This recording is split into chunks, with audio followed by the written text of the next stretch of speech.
സൗദിയിൽ റമദാൻ ഈദ് ഉൽ ഫിത്തറിന്റെ ഭാഗമായി ഡിസ്കൗണ്ട് വിൽപ്പന നടത്താൻ സ്ഥാപനങ്ങൾക്ക് ലൈസൻസുകൾ അനുവദിച്ചു തുടങ്ങി. ഫെബ്രുവരി അവസാനത്തിലോ അടുത്ത മാസം 1-നോ ആകും റമദാന് തുടക്കമാവുക.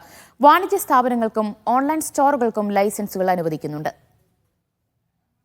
റമദാൻ ഈദ് ഉൽ ഫിത്തറിനോടനുബന്ധിച്ച് ഉൽപ്പന്നങ്ങൾക്ക് പ്രത്യേക വിലക്കിഴിവ് പ്രഖ്യാപിച്ച് വിൽപ്പന നടത്താനാണ് സ്ഥാപനങ്ങൾക്ക് ലൈസൻസ് അനുവദിക്കുന്നത്. ലൈസൻസുകൾ ഇലക്ട്രോണിക് രീതിയിലാണ് വാണിജ്യ സ്ഥാപനങ്ങൾക്ക് നൽകുന്നത്.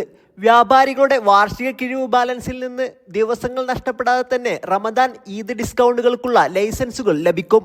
2025 ഫെബ്രുവരി 9 മുതൽ ഏപ്രിൽ 3 വരെയാണ് ഓഫറുകൾ നൽകാനാവുക.